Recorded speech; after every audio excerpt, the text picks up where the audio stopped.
Beef के नाम पर मारा जाता है। आपको पता भी नहीं होगा कि गोश्त के नाम पर दुकानें बंद हो जाती हैं, बंद होती है ना। एक कंपनी का नाम अलाना कंपनी है। मोदी जी को बीफ कंपनी ने 10 करोड़ रुपए दिए, 10 करोड़ रुपए लिए, और आप मारते हैं अखलाक को, पीलू खान को। अरे कुछ तो शर्म और हया के मुजाहरे करो। बड़े बड़े कंपनियों से इलेक्ट्रल बॉन्ड ले लिए। हां, अखिलेश यादव को भी इलेक्ट्रल बॉन्ड मिला है, भैया को भी, इनको भी मिला है, इनको भी बॉन्ड मिला है। अच्छा, किसको नहीं मिला? मुझे नहीं मिला और हमारी बहन पल्लवी पटेल को नहीं मिला। क्यों नहीं मिला? क्योंकि ये सब बिकने तैयार थे, हम बिकने वाले नहीं हैं इंशाअल्लाह ताला। मैं भारत के गरीबों से पूछना चाह रहा हूं कि नरेंद्र मोदी को 8,000 करोड़, ममता बनर्जी को 1,300 करोड़, बीआरएस को 1,100 करोड़, कांग्रेस को शायद 1600-1700 करोड़, तो गरीब वोट दे रहा है ना। तो गरीब वोट डालने की इसकी कीमत क्या है बताओ। भारत के गरीबों, तुम इन पार्टियों को वोट तो दे रहे हो, मगर तुम्हारे वोट के नाम पर ये इतने करोड़ रुपए हासिल कर रहे हैं और तुम्हारे नौजवान औलाद को बेरोजगार बना दे रहे हैं। तुम्हारे खानदान के लिए घर नहीं है, गरीबी तुम्हारा मुकद्दर बना के रख दिया गया। अरे तुम्हारे वोट की कीमत क्या है बताओ भारत के गरीबों।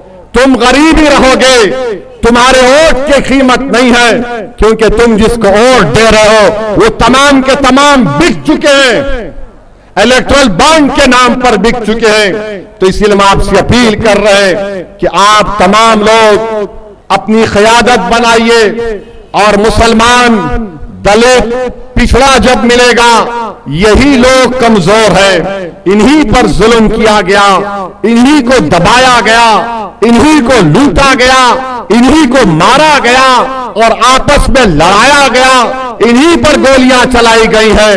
याद रखिए, अगर हम मिलकर काम नहीं करेंगे तो नुकसान हमारा होगा, और आने वाली नस्लें हमसे पूछेंगी कि बताओ अब्बा, बताओ चाचा, आपने हमारे लिए क्या किया। तो चाचा और अब्बा ये नहीं कह सकते कि हमने अखिलेश के लिए दरी बिछाई। चाचा और अब्बा ये नहीं कह सकते कि हमने बीजेपी के खौफ में उस पार्टी का साथ दिया। हम आपसे कह रहे हैं कि डरने और घबराने की जरूरत नहीं है। आपने बरसों कांग्रेस का साथ दिया, आपने बरसों समाजवादी का साथ दिया। अरे भाई, कब तक आप इन लोगों का साथ देंगे जिन्होंने आपको कमजोर करके रख दिया, जिन्होंने आपके वोट को लेकर आपको बर्बाद कर दिया। इसीलिए हम आपसे अपील करने आए हैं, एक नई तारीख पैदा करिए और एक अच्छी सियासत हम कर सके। लोग अक्सर मुझसे कहते हैं कि असदुद्दीन ओवैसी भाषण अच्छा देता है, सब अच्छा देता है। मेरे भाई, मैं भाषण भी अच्छा देता हूं, मैं खुद भी अच्छा आदमी हूं, बुरा नहीं हूं। मुझ में भी बहुत कमजोरियां हैं, इंसान हूं। मैं कोई फरिश्ता होने का दावा नहीं कर रहा हूं, मैं कोई वली और खुतुब होने का दावा नहीं कर रहा हूं। मैं ये कह रहा हूं कि मैं एक इंसान हूं। मेरे दिल और सीने में तकलीफ होती है जब मैं नाइंसाफी को देखता हूं।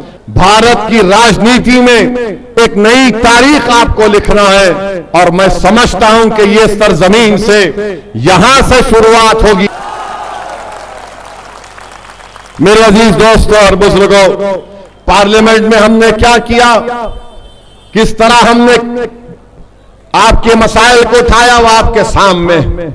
ट्रिपल तलाक का कानून मोदी जी ने बनाया, और बल्कि नरेंद्र मोदी को फजीलतुल शेख बोलना चाहिए, हजरत मौलाना नरेंद्र मोदी। मैं उम्मीद करता हूं कि आरएसएस वालों को तकलीफ नहीं होगी इस पर। ट्रिपल तलाक का कानून बनाए, कैसा बनाए? अगर कोई 3 बार अपनी बीवी को 3 बार तलाक कहता है तो मोदी जी फजीलतुल शेख हैं, हनफी फिक्र के माहिर हैं। कोई बोलता है तो तलाक नहीं होता, मगर अगर गुनाह नहीं हुआ तो केस कैसे बुक हो रहा है बताओ। फिर मोदी जी बोलते कि जब तलाक नहीं हुआ तो जेल में अगर कोई पागल मुसलमान जो गुनाह करता है ट्रिपल तलाक कहकर वो जेल को जाता है, तो मोदी जी ने कहा कि तू जेल में रहेगा और अपनी बीवी को पैसे देगा।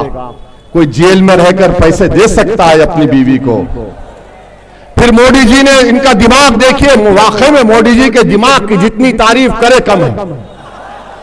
मोदी जी ने कहा उसको अगर कोर्ट सजा देता है 2 या 3 साल की, तो 3 साल तक हमारी बेटी उस जालिम और पागल के साथ शादी के रिश्ते में बंधी रहेगी। और मोदी जी ने कहा मेरी बेटी, मैं मुस्लिम बेटियों का हमदर्द हूं। जब तुम्हारा पागल गुनाहगार शौहर 2 साल या 3 साल के बाद जेल से निकलेगा तो तुम अपने हाथ में एक फूल का हार, एक बैंड बाजा, और बैंड बाजे वाले से कहना कि बहाओ फूल बरसाओ, मेरा दीवाना जेल से निकल कर आया।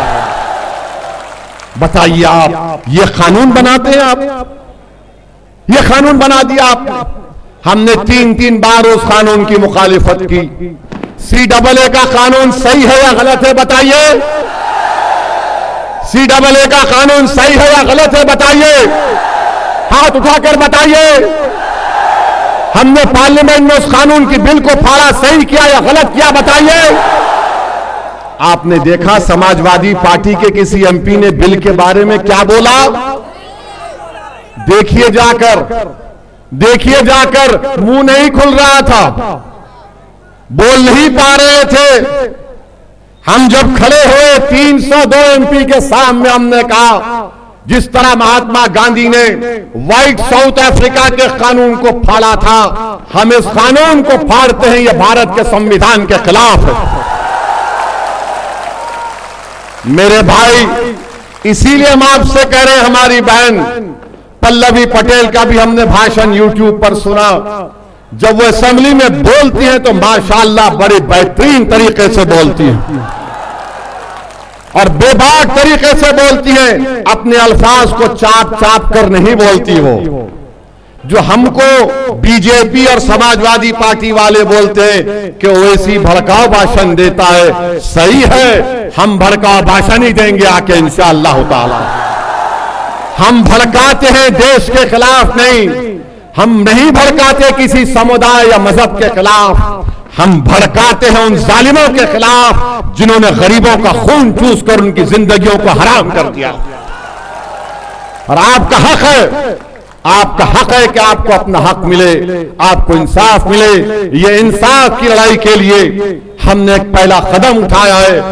आपकी सरपरस्ती की जरूरत है, आपके साथ की जरूरत है, आपकी ताईद की जरूरत है। और ये हम उस वक्त तक नहीं कर सकते जब तक कि आपका साथ नहीं मिले।